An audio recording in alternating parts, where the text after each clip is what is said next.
आज ये भिवानी में राष्ट्रीय प्रतिभा विकास मंच जो है, इस संस्था के माध्यम से 2 दिन के लिए बच्चों की वर्कशॉप चलाई गई है, जिसमें जो बच्चे चाहे वो पढ़ाई में हैं, चाहे वो खेलों में हैं, चाहे अन्य किसी गतिविधि में हैं, उनकी प्रतिभा को विकसित करना, उनकी प्रतिभा को और निखारना, इसके उपलक्ष्य में ये 2 दिन की वर्कशॉप जो है इसकी तरफ से रखी गई है। इसमें हमारे पूरे हरियाणा भर से बच्चे आए हुए हैं, 100 से भी ज़्यादा बच्चे यहाँ पर उपस्थित हैं और पूरे हरियाणा भर से अलग अलग क्षेत्रों से हमारे शिक्षा के लिए जो है वो शिक्षक आए हुए हैं और बहुत से हमारे ऐसे सीनियर ऑफिसर्स भी आए हुए हैं जो बच्चों को मोटिवेट कर सकें। तो ये राष्ट्रीय प्रतिभा विकास मंच 2021 के अंदर जो है ये बनी थी और तब से लगातार बच्चों को मोटिवेट करने के लिए ये समय समय पर वर्कशॉप भी लगाती है। हर साल में एक बार वर्कशॉप लगाती है और जो भी हमारे प्रतिभावान बच्चे होते हैं उनको सम्मानित भी करती है। और आप ये देखिए कि इससे सभी समाज के अलग अलग जगह से बहुत से अधिकारी, बहुत से व्यापारी, बहुत से लोग जो है समाज सेवी से जुड़े हुए हैं। तो मुझे लगता है कि आज इस तरह की संस्थाओं की ज़रूरत है। मैं बहुत धन्यवाद करती हूँ सतवीर जी का कि जो खुद रेलवे में जो है वो नौकरी भी करते हैं और इसके साथ साथ इनके साथ एक बहुत बड़ी एक ऐसी टीम है कि जो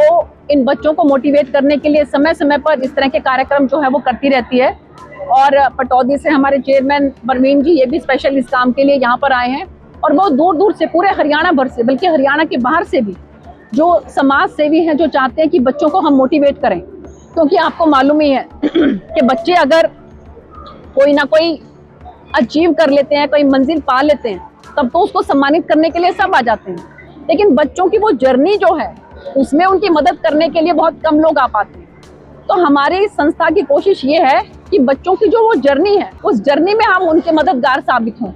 क्योंकि अगर हम उनकी उस जर्नी में मददगार साबित होते हैं और वो बच्चे वो कोई मंजिल को पा लेते हैं तो वो बहुत ही धन्यवादी होते हैं। वो फिर से हमसे जुड़ते हैं कि अब हम भी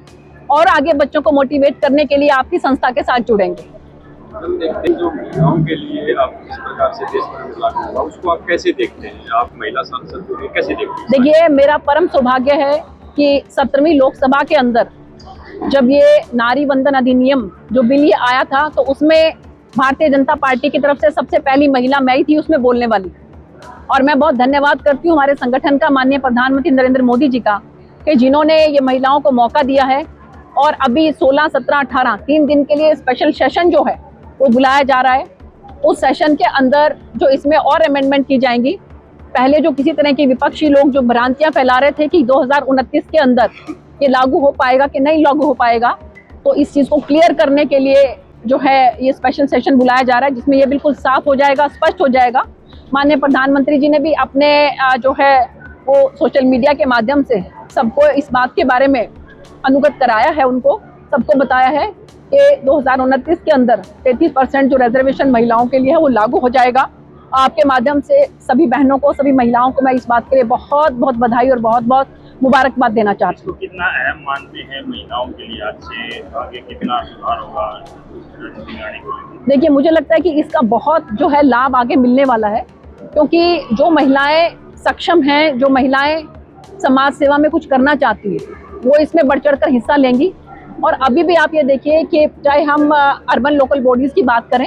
चाहे हम पंचायत की बात करें, वहाँ पर महिलाएं जहाँ कहीं पर भी अच्छे ओहदे पर हैं, आपको बहुत कम उनके बारे में कुछ नेगेटिव सुनने को मिलेगा।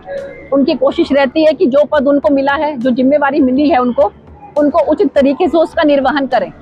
तो मैं इसलिए आपके माध्यम से बहुत धन्यवाद करनी चाहती हूँ कि महिलाएं जो इसमें बढ़ चढ़ कर आगे आएंगी तो वो हमारे देश को विकसित बनाने में, हमारे देश को आगे ले जाने में बहुत बड़ा उनका योगदान रहेगा। परिसीमन के बाद जो लगभग 15 के करीब लोकसभा सीटों, बिल्कुल, देखिए, परिसीमन के बाद जिस तरीके से संख्या जो है, चाहे लोकसभा सीटों की करें चाहे हम विधानसभा सीटों की करें, वो जो बढ़ेंगी उसके अनुपात में ही 33% जो है वो महिलाओं को रिजर्वेशन मिलेगा। तो उसके हिसाब से आप अंदाजा लगा सकते हैं कि संख्या कितनी भारी संख्या जो है वो लोकसभा के अंदर और विधानसभा के अंदर महिलाओं की रहने वाली है। और उसमें महिलाओं से रिलेटेड जो बातें हैं, बच्चों से रिलेटेड जो बातें हैं, क्योंकि महिलाएं संवेदनशील होती हैं, तो वो बहुत अच्छे तरीके से पार्लियामेंट के अंदर भी और विधानसभा के अंदर भी उन बातों को रख सकती हैं।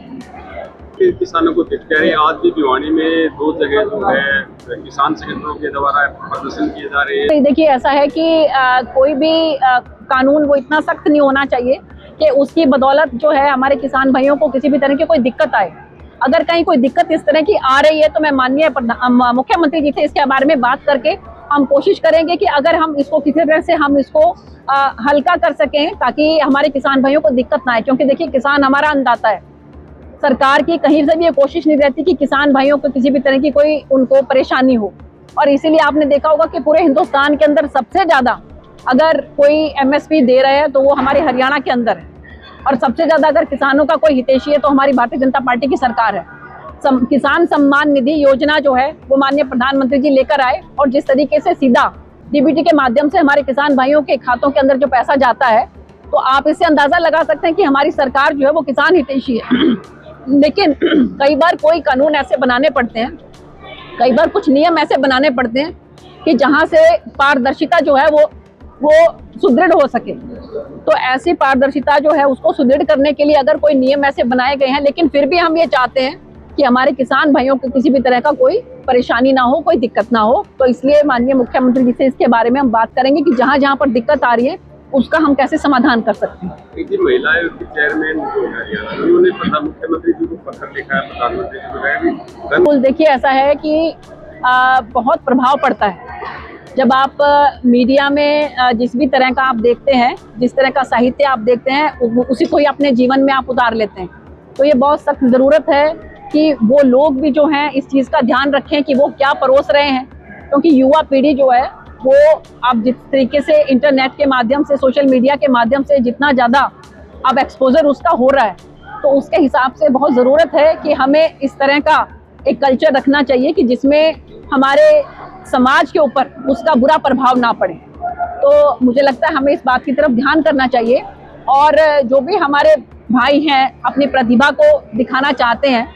एक डांस के माध्यम से या अपनी गायकी के माध्यम से, तो उनको भी कोशिश करना चाहिए कि वो जो भी कुछ बोलते हैं, जो भी कुछ प्रस्तुत करते हैं, उसको एक बार अपने परिवार के साथ, अपने बहन भाइयों के साथ, अपने बच्चों के साथ बैठकर देखें कि क्या वो उनके साथ बैठ के देखते हुए अनकंफर्टेबल तो महसूस नहीं कर रहे। अगर वो अनकंफर्टेबल महसूस नहीं करेंगे तो समाज भी नहीं करेगा। जी, ये ऐसा है कि चुनाव हुआ,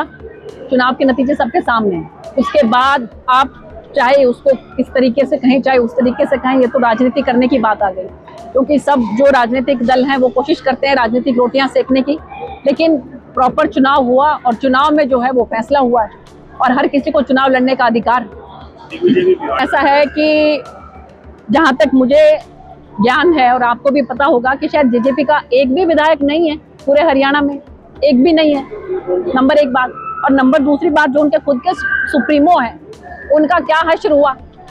तो ऐसे में अगर आप कोई इस तरह का मीन मेख अगर निकालते हैं तो सबसे पहले हमें कुछ भी कहने से पहले अपनी गिरेबान में जरूर झांक के देख लेना चाहिए।